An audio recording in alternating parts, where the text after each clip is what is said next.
Zoran Didek je prav gotovo eden vidnejših osebnosti, po drugi strani pa premalo raziskanih likovnih umetnikov 20. stoletja, ki so zaznamovali slovenski likovni prostor. Rodil se je leta 1910 v Ljubljani, češkemu geodetu in pa materi, ki je prihajala iz teh dolenjskih kolcev, iz bližnjega Podbočja, ki je potem kasneje tudi dosti močno zaznamoval njegovo likovno razvojno pot.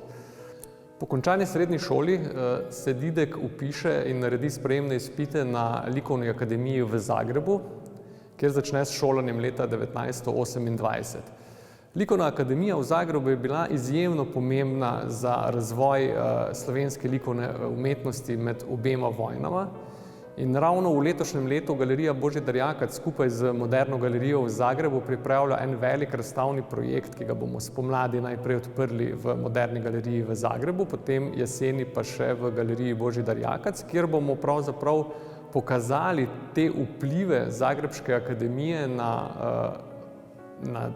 tiste študente, ki so med obema vojnama obiskovali Zagrebško akademijo, bilo jih je skoraj 100, mislim, da 96 točno, in so potem seveda z razvojem Ljubljanske likovne akademije po drugi svetovni leta 1945 bili ključne figure v razvoju in pa postavljanju Ljubljanske likovne akademije, ki je po zagrebškem zgledu tudi zelo veliko pozornosti dajala risarskim prvinam. Profesor France Mihelič denimo je bil znan profesor, ki je poučeval risanje, potem kasneje v 60. letih tudi Zoran Didek in seveda mnogi drugi, in ta risarski sloves, bi lahko rekli, pravzaprav velja za akademijo ves čas druge polovice 20. stoletja v Ljubljani. Slikarstvo Zorana Didka lahko na grobo razdelimo v dve obdobji. Prvo obdobje je definitivno obdobje od vpisa na akademijo od leta 1928 pa vse do začetka druge svetovne vojne. Didek se vpiše na Zagrebško akademijo kot nadobuden mlad fant in sledi trendom, ki so jih vpeljevali profesorji takratne akademije, trende, ki so jih prinesli pravzaprav s sabo svojega šolanja najprej iz Münchna, potem kasneje spoznajo tudi Manejevo slikarstvo v Parizu, če lahko tako rečemo, in te trende prenesejo na Zagrebško likovno akademijo. Didek v teh svojih prvih poskusih ostaja zvest takratnemu realizmu nove stvarnosti, plastično modelira pokrajino, še ustvarja perspektivo. Ena od zanimivih slik, Svet Križ, Podbočje, vas, kjer je Didek preživel veliki del svojega življenja, od koder izhaja njegova mati, je upodobljen iz, lahko bi rekli, malčkeno dvignjene ptičje perspektive, zelo plastično modelirana vas okrog centralno pozicionirane cerkvice in pokrajina, ki se potem lepo steče v ozadju slike. Didek ostaja zvest maniri, ki sta jo Babič in Becič pravzaprav peljala na akademiji, da upodablja predvsem krajino, portrete in pa neke vsakdanje stvari na način, da skozi njih pravzaprav poskuša priti do slike, ki bi jo lahko imenovali čisto slikarstvo, do slikarskih rešitev. Ni mu tako pomembno neka sporočilnost, neka socialna nota, neke druge vsebine. Večinoma je skoncentriran na te omenjene motive in seveda znotraj krajine je pogost tudi žanr kmečkih opravil, kmečkih upodobitev nekih motivov, ki utemeljujejo, bi lahko rekli, nacionalno bit. No in ena takšnih je prav gotovo tudi Grabljica, Gre za delo, ki je nastalo kot upodobitev njegove sorodnice Mirce Kerinove. In zanimivo, da obstaja tudi pandan tej sliki, obstaja namreč tudi moška upodobitev grabljača. Ta slika pa ima pandan pravzaprav tudi v eni nekoliko drugačni, motivno drugače zasnovani sliki, ki smo jo poimenovali Mati z otrokom. Gre pa pravzaprav vsaj po motiviki za Marijo z Jezusom. To je pravzaprav edina znana njegova slika, ki bi jo lahko uvrstili v tako imenovano sakralno slikarstvo in je zelo verjetno bila narejena po naročilu. Zanimivo je, da obstajajo določene paralele med obema slikama, med Mirco in pa delom Matere z otrokom. Zelo podobno sta pozicionirani figuri, v zelo podobni drži sta. Mogoče bi lahko celo spekulirali, da tukaj gre za eno in isto osebo. In zelo podobno sta grajena tudi ozadja teh slik. Na obeh pravzaprav lahko vidimo te močne črne bordure, robove, ki modelirajo pravzaprav prostor in predmete na sami sliki. In značilno je, da pravzaprav obe sliki nimata več zgrajenega ozadja, kot je bilo to primer pri sliki Svetega križa, ampak je prostor barvno moduliran, prostor zaprt in barvno moduliran in temu pravzaprav Didek potem sledi cel svoj slikarski opus do čisto zadnjih slik, ki pa spet odpirajo nek prostor.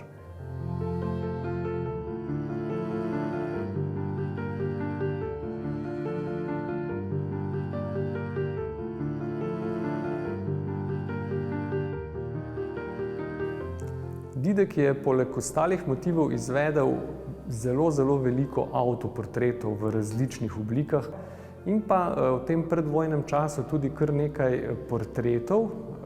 Portretiranci pa so bili večji del ali bližnji prijatelji ali pa kar sorodniki.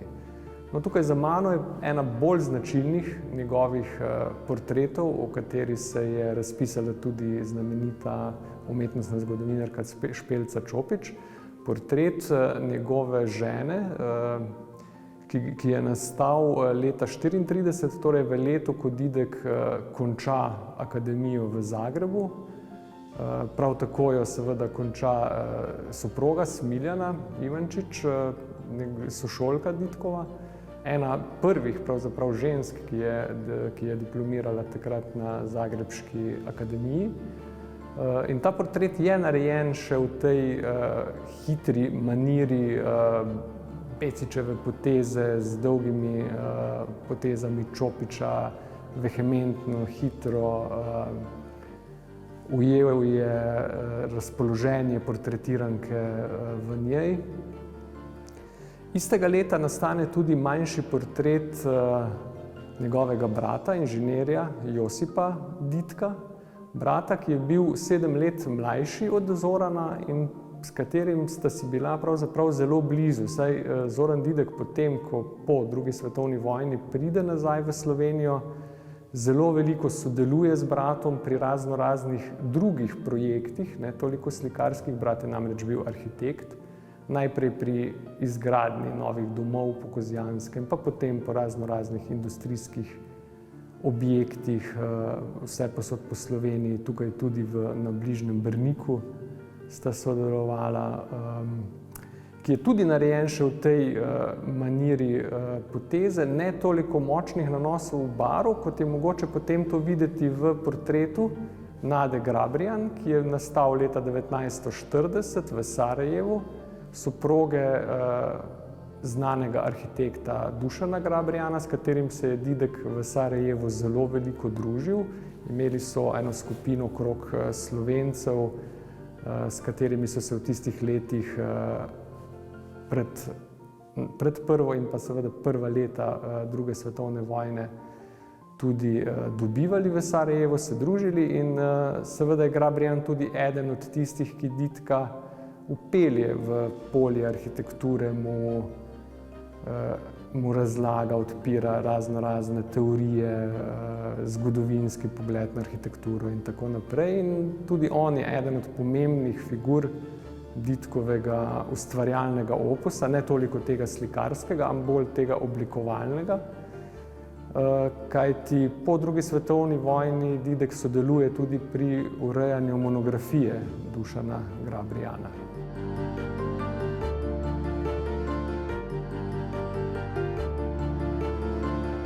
Poleg portretov in pa krajin je seveda eden od širokih diapazonov njegovega ustvarjanja bilo tudi tihožitje, vsakdanji predmeti, dela, ki se navezujejo večji del na kmečko vinogradniško tradicijo. Tukaj v teh tihožitjih je Didek pravzaprav res študiral razporeditev predmetov na slikarskem platnu, rešitev slikarskih vprašanj, svetlobe, ki pada na sliko, kombinacije barv, ki tvorijo plastično prostor, kar je zelo dobro videti na teh vsakdanjih stvareh, ki se uporabljajo v vinogradništvu. Tukaj zadaj je še ena krajina, mnogih krajin, ki jih je Didek izvedel v Kostanjevici na Krki, pogled na kostanjeviški južni most, ki je pravzaprav zelo pogost motiv mnogih slikarjev različne generacije, zelo tak všečen motiv za upodabljanje. In pa eno delo, ki je sinteza, bi lahko rekli, celega cikla njegovih del v ateljeju, ki pa je atelje pravzaprav v zidanici. To kombinira neke elemente, ki so alegorija glasbe, kot je kitara, potem platno, ki stoji sredi prostora, v prostoru, ki pa pravzaprav iz katerega pa pravzaprav visijo grozdi, vidimo vrče, vidimo elemente, ki so značilni za dolenjske zidanice. Didek je kar precej časa, potem ko je slikal v Podbočju, imel en prostor, tak, ki je pravzaprav pripadal gostilni, ki še danes deluje v Podbočju, in ker je on se družil z domačini, ustvarjal, zelo veliko delal in reševal pravzaprav te hipne ambientalne momente skozi slikarski jezik, skozi postavitev na platno.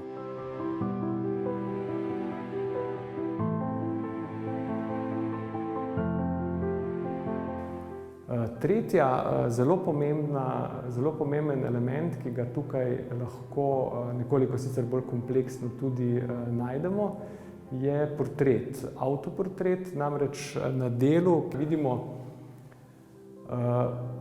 slikarja, ki portretira ženski akt. Gre pravzaprav za navezavo na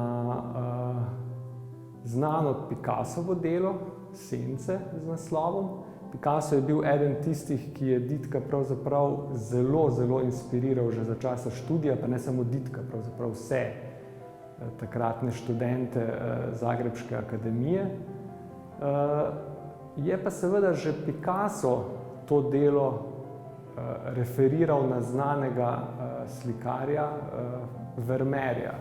Tukaj namreč naredi neko potezo, neko silhueto, ki je na nek način, lahko bi rekli, slepi tisk, nekaj, kar prihaja iz ozadja, kar bi pravzaprav lahko rekli pri mnogih slikarjih nekaj, kar je bilo od spodaj, pa so preslikali. Ampak ta silhueta je silhueta, ki jo bomo lahko potem videli tudi zgoraj pri mnogih avtoportretnih risbah, enak položaj portretiranca, ki pa seveda je obrnjen sem v gledalca, ampak neviden pravzaprav. Torej, razporeditev samih predmetov na tej sliki, svetlobe, ki pada iz desne, tako kot pri Vermeerjevi sliki in mnogih drugih zadev, so elementi, ki direktno referirajo na velikega mojstra, kar pravzaprav ni čudno. Didek je teh zadev počel kar precej. Tudi v naslednjih ciklih Goraj, predvsem pri internaciji, bomo lahko videli mnogo citatov, ki so direktni citati Picassovih rešitev. Eden glavnih motivov, ki Didka pravzaprav spremlja skozi celo njegovo slikarsko pot, je motiv krajine. S krajino smo pravzaprav začeli razstavo z upodobitvijo njegovega takrat Svetega križa pri Kostanjevici na Krki. No, v obdobju po drugi svetovni vojni pa Didek to svojo upodobitev krajine nekako sintetizira skozi izobraževalni proces na obeh visokošolskih institucijah, kjer je poučeval, tako na Pedagoški akademiji v Ljubljani, kot potem še na Likovni akademiji v Ljubljani, kjer je študentom razlagal nastajanje oziroma upodabljanje snovi na slikarskem platnu skozi teorijo oblikotvornosti. Torej, njegova teorija je bila, da večji del stvari, kot jih spoznamo in kot jih vidimo, je naredila narava že sama. Oblikovala določene forme, pri tem je seveda zelo pomemben element svetlobe.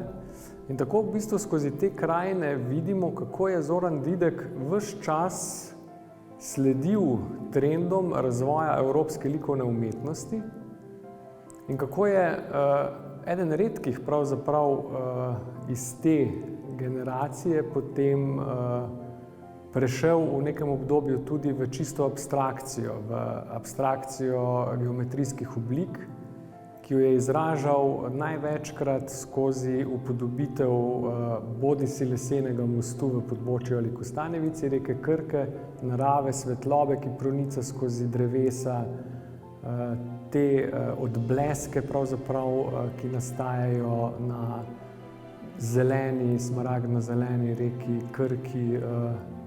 Tako je običajno videti v poletnih dneh.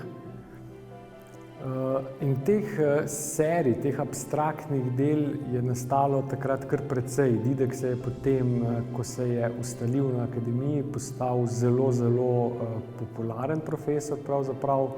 Študentje še danes izpričujejo, kako zelo veliko so odnesli vsa ta generacija mnogih, ki so Didka tam od leta 66-67 pa vse do njegove upokojitve 74 uspeli imeti za profesorja na akademiji.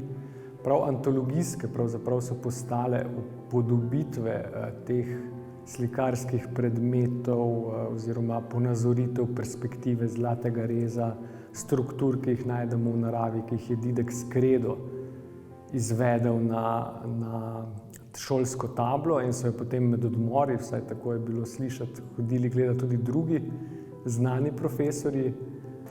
Zanimivo pri tej krajini je pa to, da Didek čisto na koncu, leta 1975, ko prejme tudi Prešernovo nagrado, pa potem zaradi dolgotrajne bolezni proti koncu leta tudi umre, nekako naredi dve sliki, s katerimi se vrne nazaj v tisto začetno fazo upodabljanja krajine skozi barvni realizem, skozi iskanje čistega slikarstva na platnu.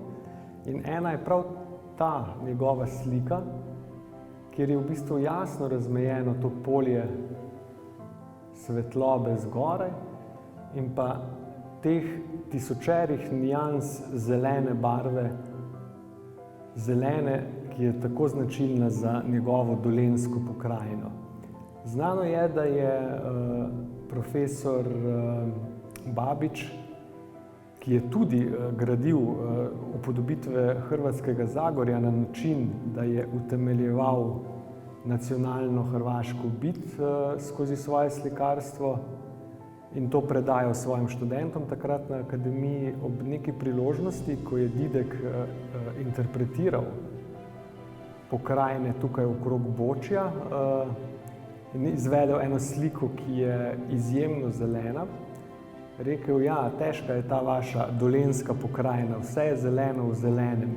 In tukaj je prav to prišlo do izraza. Vsi odtenki od močno svetlo-zelene barve do temno-zelene in s temi odtenki pravzaprav Didek gradi slikarsko polje in krajino pravzaprav spet postavi nazaj v perspektivo.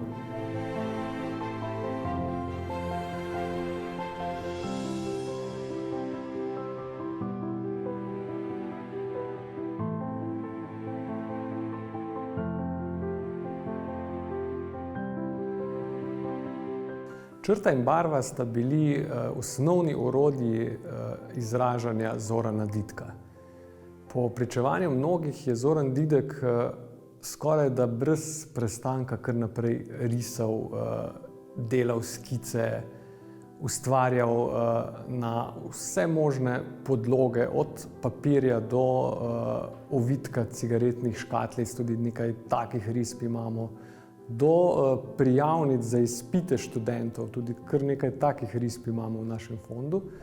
Galerija Božidara Jakac je namreč do sedaj uspela evidentirati preko 1000 njegovih risb, vemo pa, da jih je še kar nekaj na terenu. Če pogledamo na grobo skozi ta širok diapazon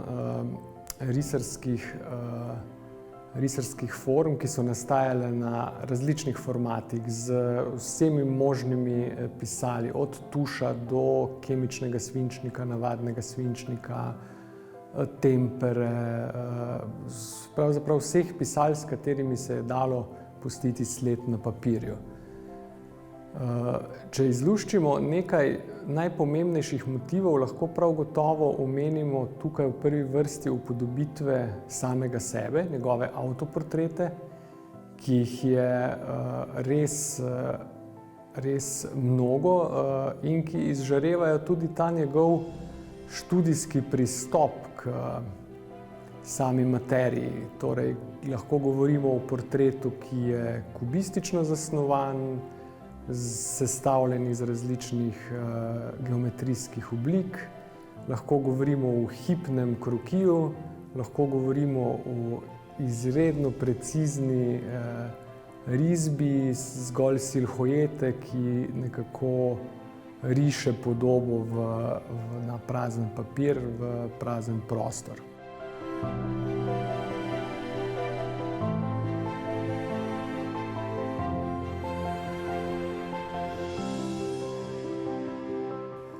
Drugi takšni motivi, ki seveda so del študija človeškega telesa, so upodobitve parov. Teh je Didek uprizoril prav tako zelo veliko, v zelo različnih pozah. Par je bil ena oblika, ki pravzaprav je bila snov modernizma, tako v kiparstvu kot tudi v slikarstvu. Zelo pogosti so ti prelivi zopet pri Picassu, ki smo ga danes že omenjali, ti neki poljubi, ki en obraz pravzaprav prelijejo kar v drugega, tudi en tak motiv imamo tukaj na razstavi. Šlo je pa seveda predvsem za to, kako upodobiti človeško telo, kar je eden od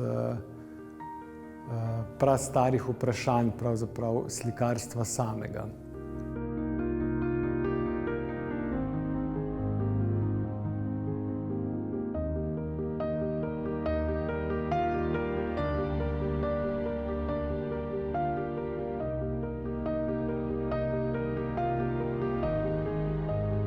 Potem pa izstopata še dva motiva, ki govorita pravzaprav o dveh tragičnih dogodkih, ki so Zorana Didka morali nekako zaznamovati kot umetnika. Namreč eno je motiv sedmine, ki ga najdemo na zgodnji grafiki iz leta 1933, ki je nastala še za časa študija pa potem na sliki po drugi svetovni vojni, ki jo hrani Moderna galerija v Ljubljani, in pa mnogih študijah, risbah, ki so nastale v vsem tem času. Pri teh sedminah se Didek zopet naslanja na mnoge znane slikarske forme, med drugim tudi na Rembrandta. Pogosto posedi te figure na sami sedmini, podobno v perspektivo, kot je to storil Rembrandt v svoji Nočni straži. In seveda s tem motivom poskuša prikazati neko intimno vzdušje nekega žalostnega trenutka. Intimni prostor je pravzaprav tisti prostor, ki je bil Zoranu Didku najbolj pisan na kožo. Ne najdemo veliko nekih eksteriernih žanrskih risb. V fondu je zgolj nekaj risb, ki bi jih lahko datirali v obdobje 50-ih, ko sta oba z ženo bila na 3-mesečnem bivanju v Parizu. In tam se res vidi ta urbana struktura mesta. Večinoma pa gre za neke interierje, za neke značilne motive, intimne motive ženske pred ogledalom, denimo. Šivilje so tudi eden od takih motivov, ki se zelo pogosto upodablja v njegovih risbah.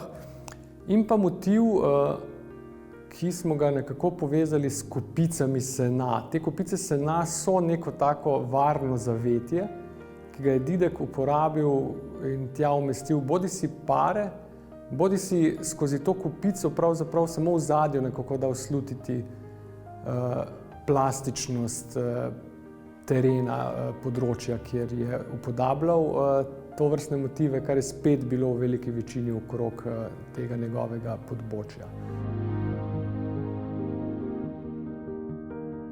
No, drugi tak izjemno pomemben motiv, ki je tudi zaznamoval njegovo celo slikarsko pot tam od 40 let naprej, oziroma iz časa druge svetovne vojne, pa je bilo, ko je bil priča internaciji Židov in Srbov strani ustaške vojske v Sarajevu, kamor je bil takrat na začetku vojne premeščen kot učitelj. Ta dogodek ga je toliko pretresel, da je v mnogih variacijah izvedel to intervencijo vojske nad civilnim prebivalstvom. Zanimivo pa je, da je v teh izvedbah, ker se Didek zopet močno naslanja na določene risbe oziroma slike Pabla Picassa, namreč določene forme Picassovih slik, če jih samo obrnemo na glavo, praktično identično stojijo na platnu, kot je to zgodba Didkovih internirancev na kamionu, kjer je zanimivo pri obeh, tako pri Picassu kot pri Didku, moč videti še eno tihožitje ob robu, torej hlebec kruha in pa steklenico vina.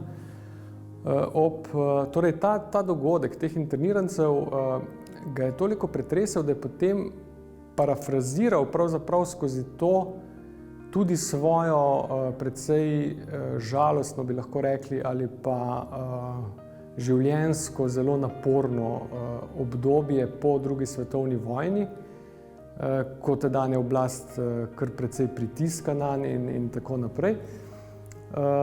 Da je pa to tako, je moč videti pravzaprav pri mnogih teh izvedbah risb, da je figura, pogosto zadnja figura na desni strani kamiona, pravzaprav Didkov avtoportret. Torej upodobil je sebe samega na tem kamionu, s tem seveda hotel poudariti to svojo usodo, po drugi strani pa poudariti tudi usodo svojih staršev, ki so takrat, na začetku druge svetovne vojne, bili kot prebivalci Celja internirani v Srbijo. In ravno s tem dogodkom se seveda potem v Celju, ker je bilo kar nekaj Didkovih slik tudi deportiranih v hiši staršev, za njimi izgubi vsaka sled.